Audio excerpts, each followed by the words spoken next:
I told you that God has instituted a way for his people to create infinite amounts of wealth. Yes, it's true. However, the biggest problem that most Christians have is that they think that things like poverty and lack are good because somehow poverty and lack make us more holy or more spiritual. My question to you is, if poverty is so good, then why does the Bible tell us to give to the poor? If we gave to the poor, wouldn't that mean that we were taking away from their holiness or their spirituality? In today's video, I'm going to be going over part 2 of my series, Biblical Secrets to Create Infinite Wealth.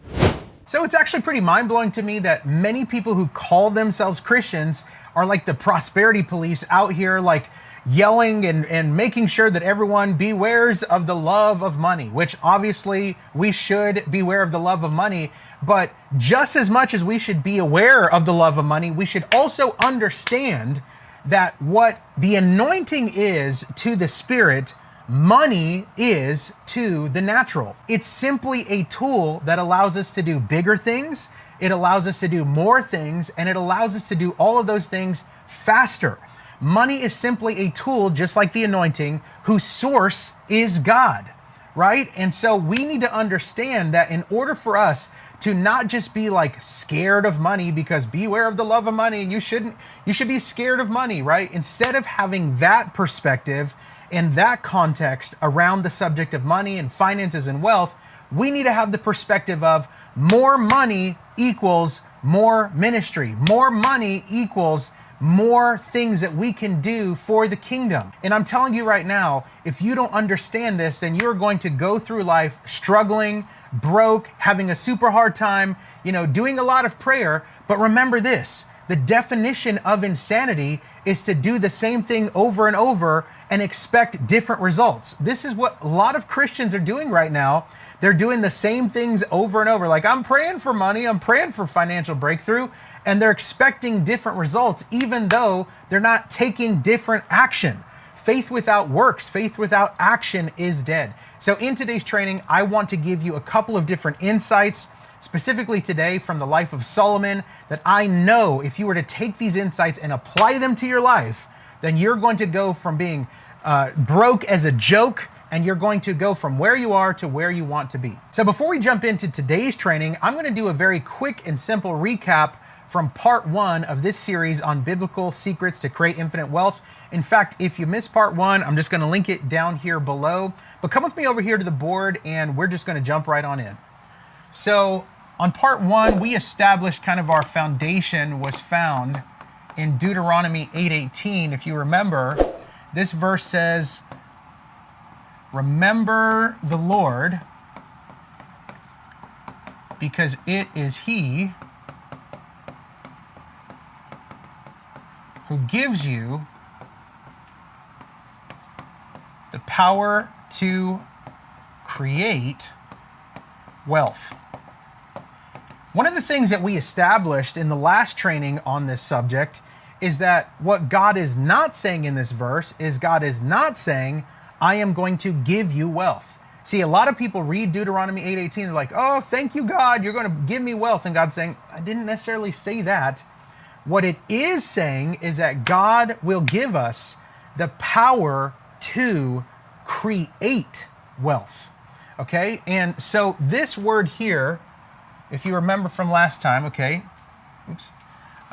this word here, power, is the Hebrew word 𝐑𝐢𝐜, okay? And this word here, it means all the things that you would think it means as far as, ability. It means, energy, right? All the things that you would think that the word power means. But if you remember from last time, this word also means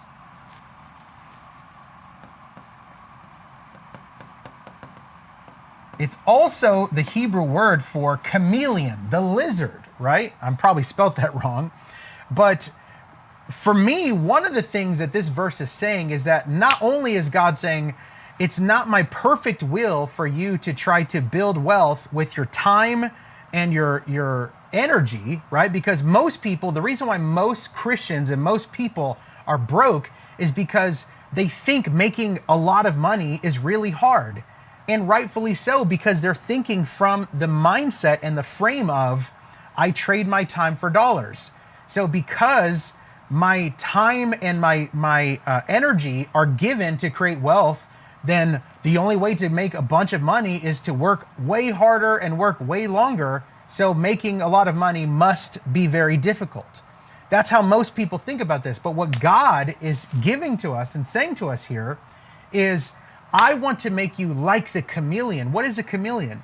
A chameleon is a lizard that can blend into the different atmospheres. And the way I broke it down last time was, I believe that one of the things God is saying here is that he is going to make us very versatile in the way that we are able to adjust to this economy, this market crash, this upswing, whatever it is, it doesn't matter. Because when you begin to create wealth from your creativity, the power to create, right? The power to create wealth. When you begin to create wealth from your creativity and not from your time and your effort, guess what happens? Now, you don't live according to the world's economy. You start to tap into God's economy, which is, I am not my money and my source, who is God, that my provision is not connected to what the world says is happening in the economy or not. God as my source has given me the power to create, the power to be creative, that I'm going to come up with creative ideas to solve people's problems in a specific niche or market. And the bigger problems I can solve, the more money I can make. So that's one of the biggest things that we established in the first episode of Biblical Secrets to Create Infinite Wealth.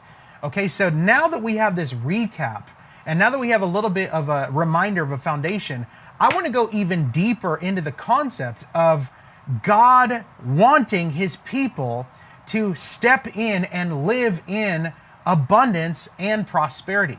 Like I mentioned in part number 1 for this series, I think a lot of times people get this misconception that, prosperity is bad, simply because we have seen the word prosperity attached to a lot of slimy stuff connected to the church, specifically with people trying to, use the gospel for their own means and to use the gospel to try to get rich, when that's not God's will at all. What is God's will, I believe, is for his people to begin to tap in to their God-likeness, to their creativity. Remember, the very first thing that God told us about himself is he said, I'm a creator.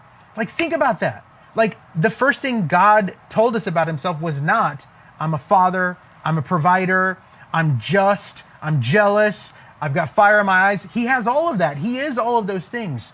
But the first thing God told us about himself was, I'm a creator. How do I know this? Because it says, Genesis 1:1, in the beginning, God created, right? So it is my conviction that God, the creator, created us to be creative.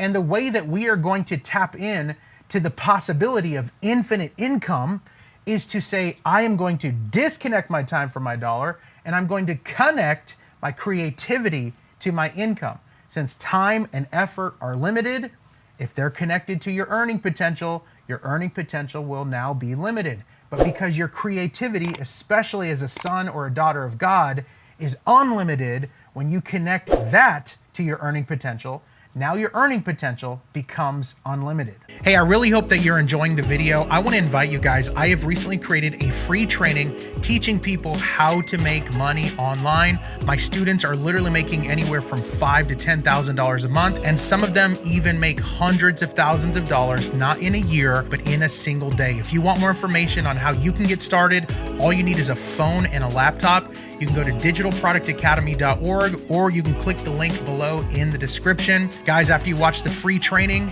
if it sounds like it might be something cool for you to check out, you can book a free call with one of my client success coaches, and they'll be able to help you more. Now, back to the video. Okay, so now that we've done a brief recap of part 1 of this series, let's dive in even deeper, okay? When it comes to being a believer, most Christians are crying out for a financial breakthrough. God, please give us a breakthrough in our finances.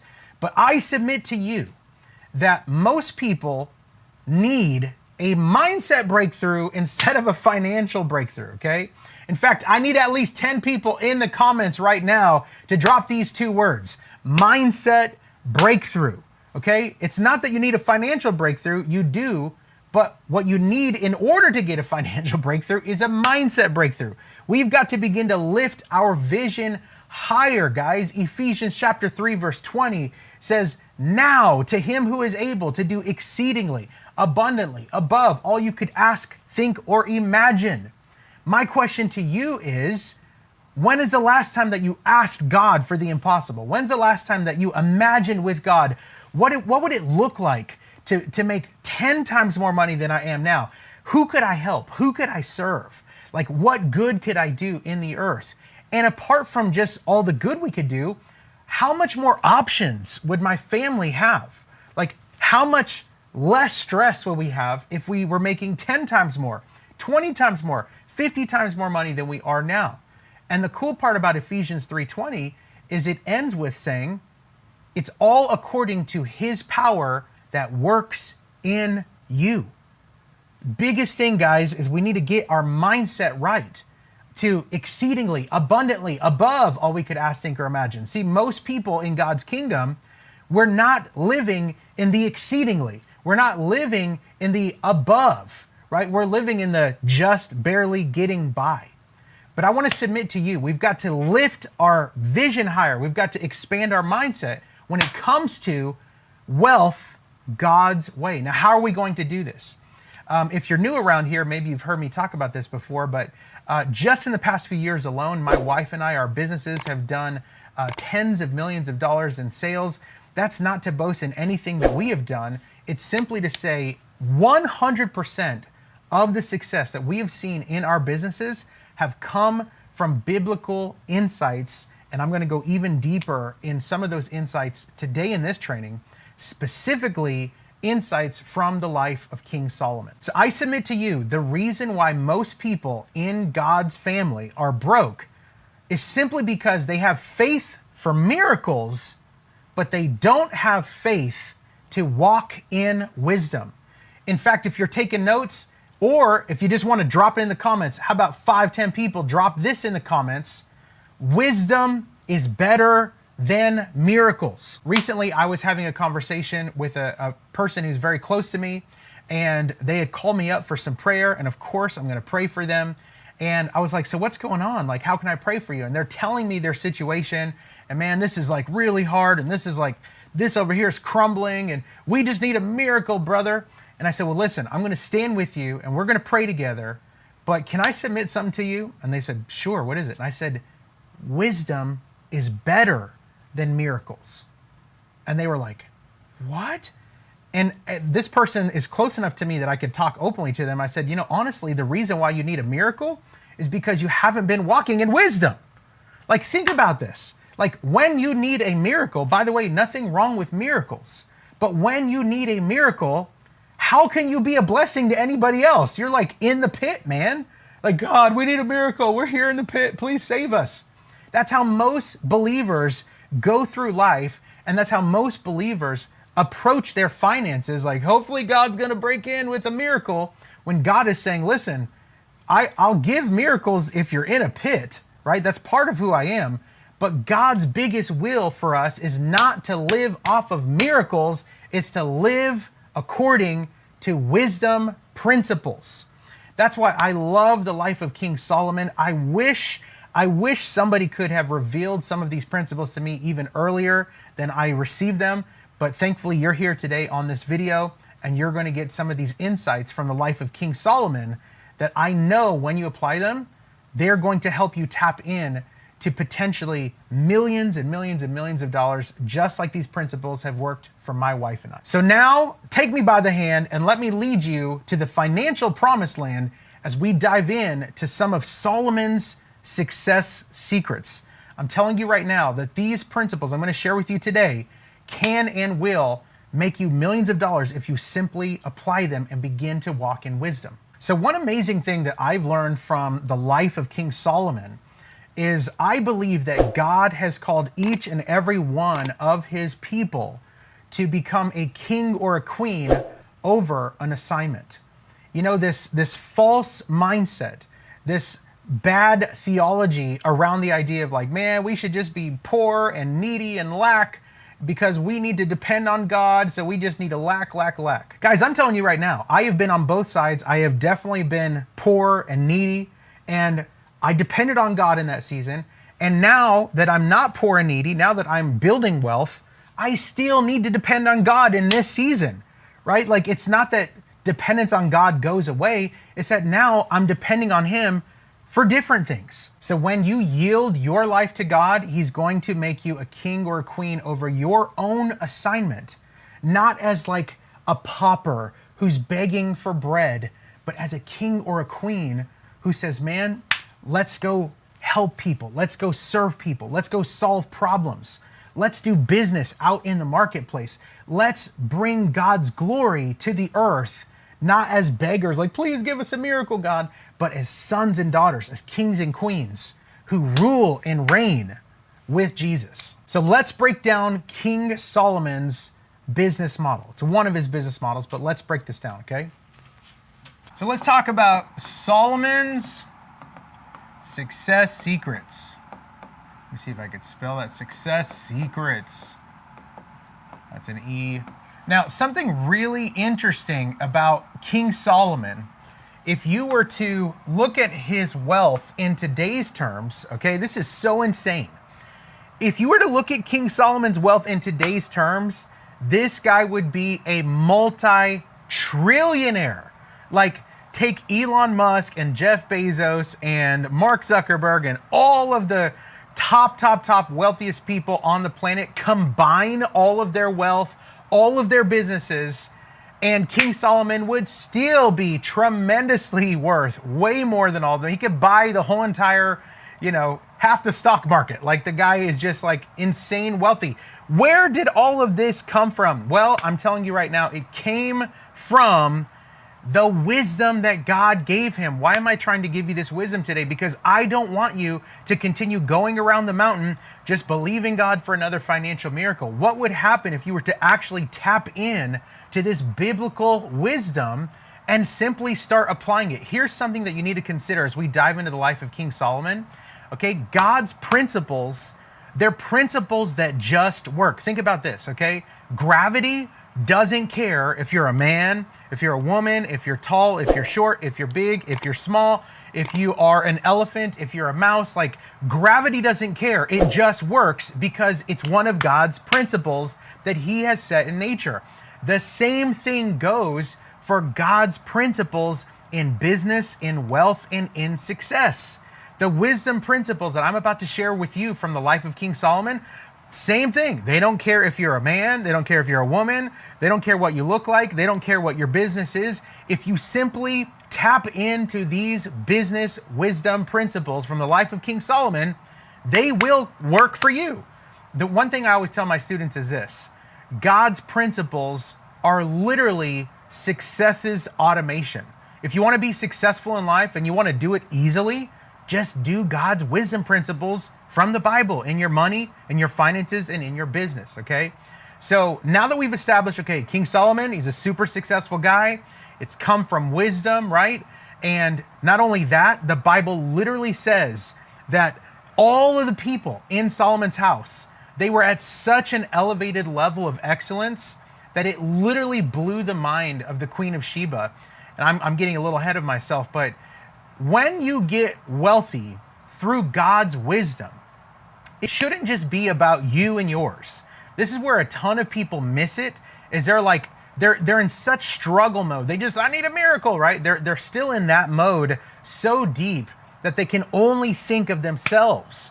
But when you tap into God's wisdom for your finances, for your wealth, for your business, for your family, when you tap into God's wisdom, something incredible happens.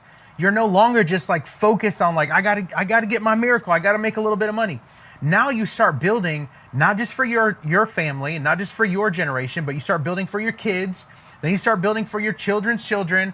And then literally like Solomon, the people around you, they get elevated as well, right? Like a rising tide lifts all ships. When we ride the rising tide of God's wisdom in our life, in our family, in our business, in our wealth, in our finances, then everybody around us should also go up. I've seen this in my own life, with my team, with my staff members.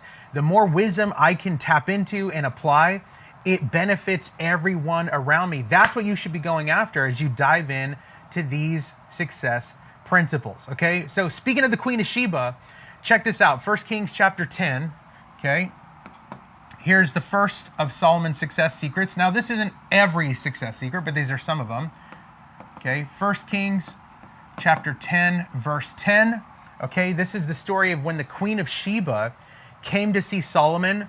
Literally, the Bible says that when she saw his servants, when she saw their uniforms, when she saw his cupbearers, like literally everyone around him, and this is just a fun little fact, go in and read what King Solomon's throne room looked like. It was absolutely like extra times a trillion because he had like 12 lions coming up the stairs up to his throne. Like absolutely insane, right? Just everywhere you look, there's gold everywhere. Everyone's wise. Everyone's excellent. And it was so insane that it literally says that it took the breath from the Queen of Sheba. Like it took her breath away, right? One version says that she fainted. She fell out. It was like so much excellence and wisdom and riches. She just fell out, right? And so this is the context of what we're seeing here. And so King Solomon has so much wisdom. And honestly, guys, it's not like he's more special than you or me. It's just that he asked God for wisdom. When you start asking God for wisdom, God is going to give you wisdom. It's James chapter 1, verse 5. Like, if any of you lack wisdom, let him ask of God who gives to all abundantly, right? Like, any of us can tap into this. And so he's got so much wisdom, and there's so much excellence, and there's so much riches all around him. The Bible literally says in 1 Kings chapter 10, verse 10, it says that all the kings of the earth begin to come and consult with him. So I don't know exactly how it happened, but Solomon is putting wisdom out into the planet, maybe while they're trading corn, maybe while they're trading herbs and spices, maybe while they're doing sales and I send you gold and you send me the camels or the chariots, whatever it is, right? Maybe Solomon is putting out proverbs on those caravans. Maybe he's sending out content, but however it happened, the whole earth is buzzing with the man's wisdom. Like, this is insane. And so much so that Solomon began to consult his contemporary. So let's come over here to the board and check this out, okay? So King Solomon, one of the ways that he was successful is he was the king of consulting, okay? He was a king of consulting. Here's something that you really need to consider, okay? You need to teach the people who are behind you and charge them. So many times my students come to me, especially the beginners. They're like, this is cool. I'm ready to make money online. Like, I'm ready to start my business. I just don't know what my niche is. I don't know who I would serve. And the easiest way to find that out is to simply serve the people who are where you were 5 to 10 years ago. Like, it's literally that simple. Like, well, where were you at 5 to 10 years ago? What were you struggling with? Now you're out of that season. Now you're doing better in that specific area. What do you wish you would have knew then that you know now? All you got to do is consult those contemporaries and charge them. So pretty interesting. I actually consult my contemporaries as well. I have a program for beginners who want to get started with their business. They want to leave the 9 to 5. They want an opportunity to learn how to create wealth online. I teach those kind of people. I have a second program where I literally help business owners whose businesses are stuck at $50,000 to $70,000 per month. I help them scale to 6 and even multiple 6 figures, even 7 figures per month. And then my premium offer, it's a $100,000 program where I literally copy my business and I give it to people, to those clients who pay the 100K. And honestly, we have multiple clients in all of those programs, and I consult my contemporaries, and I charge them for the information, the knowledge, the wisdom that God's given me. I consult them and I charge them, and it's one of the ways that we create streams of income. And if I can do it, you can do it. If Solomon did it, you can do it. And you might be watching here going, well, you're saying like teach the people who are behind you and charge them, but Solomon didn't charge them. I submit to you, go check it out. In 1 Kings chapter 10, verse 10, the Queen of Sheba, just in gold alone, the Queen of Sheba paid King Solomon $200 million just in gold alone. This isn't counting the silver, the spices, everything else. And it's really interesting because I don't believe it was just a one-off like, hey, Queen of Sheba, I guess I'll just charge you $200 million and you can come consult with me. Because here's the thing, guys, in 1 Kings chapter 9, verse 14, it says that Hiram, who is another king, also paid Solomon $200 million worth of gold alone. You might be sitting here going like, what? Solomon just taught everybody for free. No, he didn't. Solomon taught those who were behind him. He consulted his contemporaries and he charged them. I need at least 10 people in the comments to say charge them. Why do we charge people? See, because people in the body of Christ, we have this misunderstanding when it comes to charging people or giving stuff for free. A lot of people use the context of Matthew chapter 8, like freely you receive, freely give, brother. Like you shouldn't charge anybody for everything. It should all be free. But the problem with that theology is that is in regards to spiritual things. In Matthew chapter 8, it literally says, heal the sick, cleanse the leper, raise the dead, cast out devils.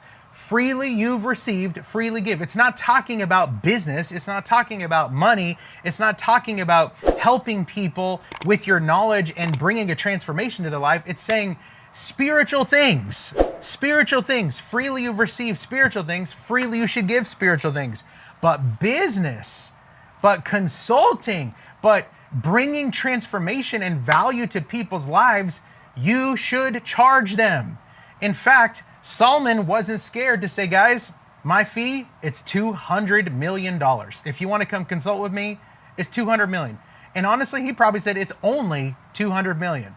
How do I know this? Because of what we're going to get into in the next two of Solomon's success secrets. It's pretty mind-blowing. Let's come back to the board. Check this out. Hey, real quick, if you've made it this far into the video and you're liking it, do me a favor, share this video with somebody that you think might also receive some value. My biggest heart in this channel is to simply bring some awareness, financial literacy, and do it all from a biblical perspective. So go ahead and share the video, like and subscribe, do all that stuff too. Back to the video. So the first thing you've got to do is you've got to consult your contemporaries, just like King Solomon, and you got to charge them. The second thing, this is really interesting. 1 Kings chapter 10, verse 23 and 24, literally says that all the kings of the earth came to consult with Solomon. So here's a mind-blowing piece about this, okay? When you start consulting your contemporaries, number one, you've got to consult them and charge them. But number two, when you do this, something incredible happens. All of these people who you help, just like King Solomon, all the kings of the earth. So maybe at this time, maybe there was 100 nations on the planet. Who knows, right? Maybe a little more, maybe a little less. But what if 100 nations came to King Solomon, 100 kings from 100 nations or queens, and all of them are paying him $200 million each? Like, mind-blowing. And this is just one stream of income. That's just from his consulting. But here's the crazy part. 1 Kings chapter 10, verse 23, 24, it says, all the kings of the earth came to consult with him. Okay, but here's the thing. And it also begins to say, and they sent their people to consult with him. So let me submit something to you, okay? I don't know about you, but right now, there are probably, by the end of this video's life cycle, there's going to be thousands and thousands of people who listen to this training. And it's cool because I do the training one time and thousands of people are able to hear it. It's kind of a new school digital version of standing on a stage and going on a microphone and getting a room full of people together and you give a talk and you help people. Well, think about it back in King Solomon's day. Okay, like there's no way.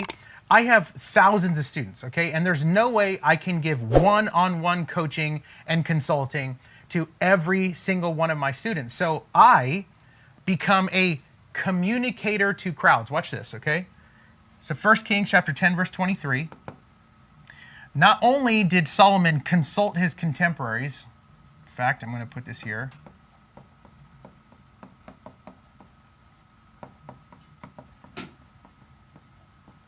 Okay, not only did he consult his contemporaries, but number two, he was a communicator to crowds. I say Solomon was the king of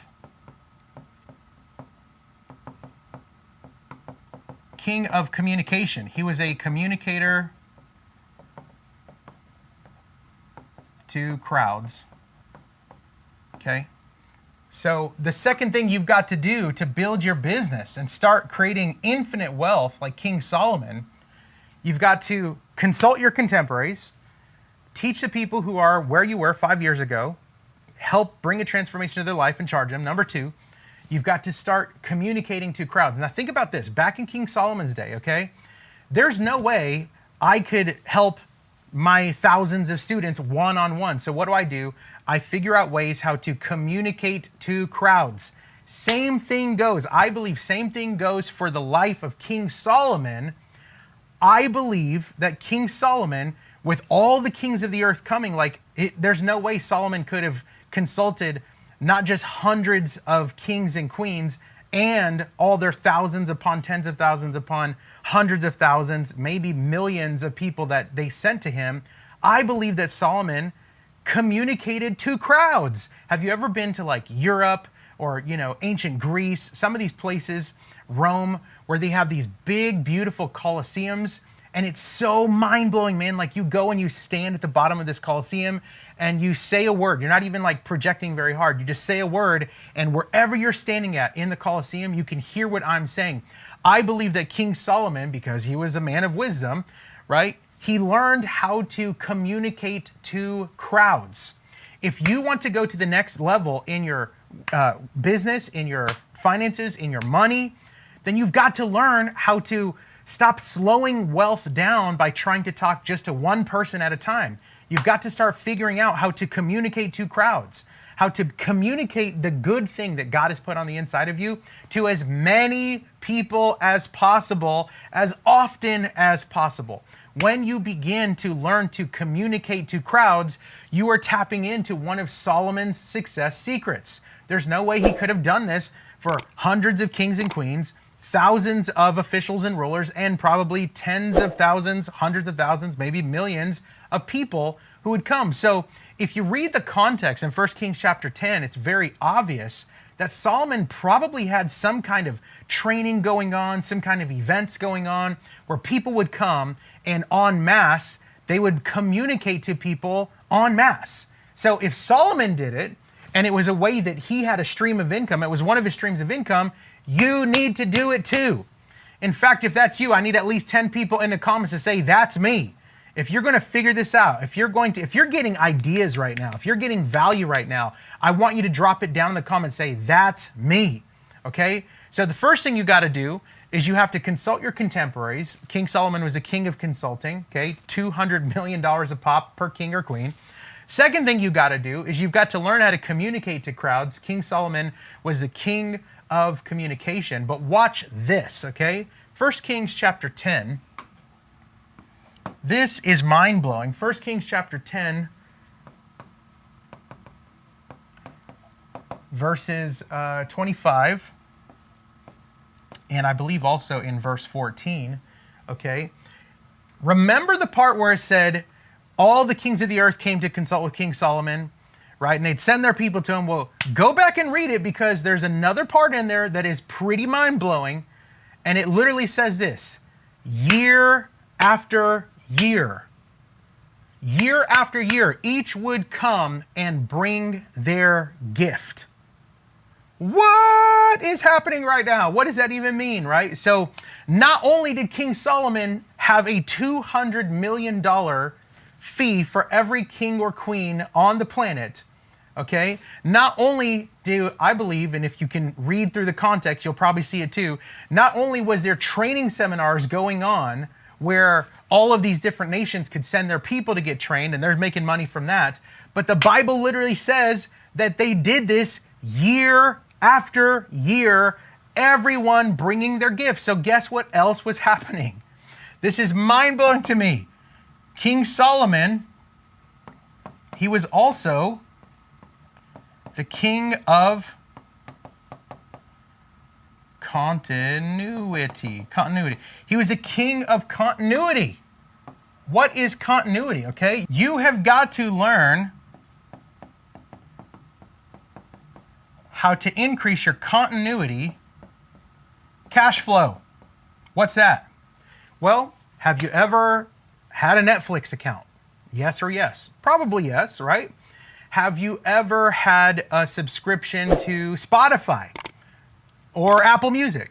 Probably yes, right? Have you ever had some kind of subscription? Maybe you're a woman and like once a month they send the new product to you, or maybe you have a subscription on Amazon to where they send your supplements to you every month, right? So what are these subscriptions? These are continuity. What is continuity? Continuity is dependable cash flow into your business. Here's the most mind-blowing thing about all of this, okay?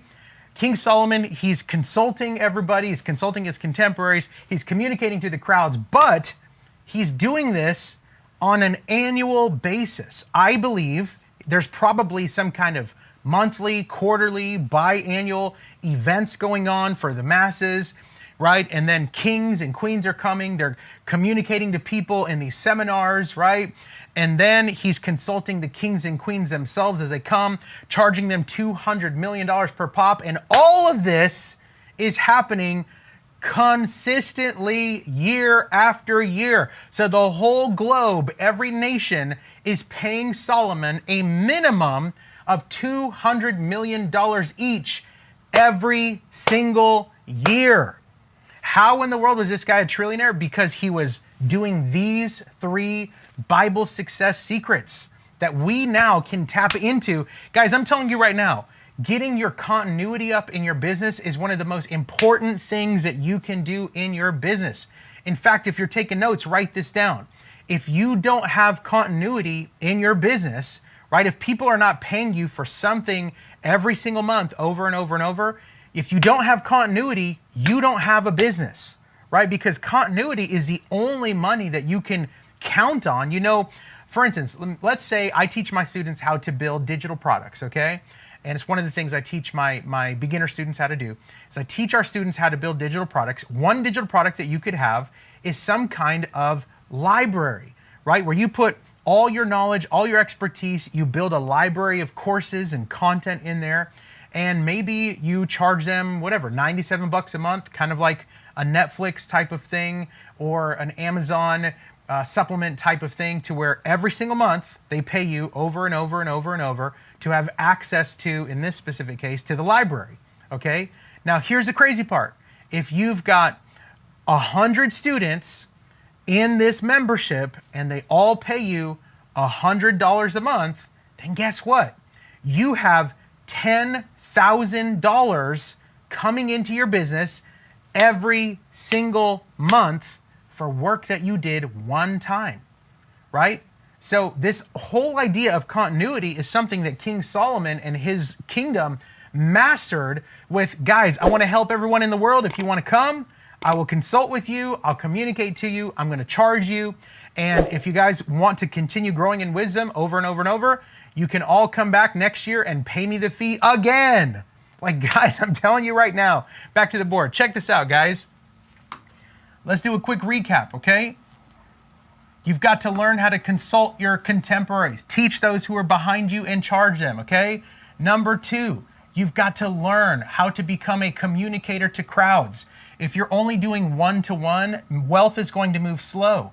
But whenever you learn how to communicate to people en masse, wealth will speed up. And then number 3, what is a way that you can maybe start a membership, a library, a subscription of some sort, and get your continuity up so that you can have an infusion every single month of continuity cash flow. All right, guys, I'm telling you right now, if you tap in just to these 3 success secrets from the life of King Solomon, just these 3 things alone can literally make you millions and millions and millions of dollars, okay? If you got some value from today's video, go ahead and drop some fire emojis down in the comments. Guys, go ahead and like the video, subscribe, share it with somebody who you think this could bring value to. Stay plugged in here to the channel if you want to continue seeing more content like this, and we will see everybody in the next video. Thank you so much.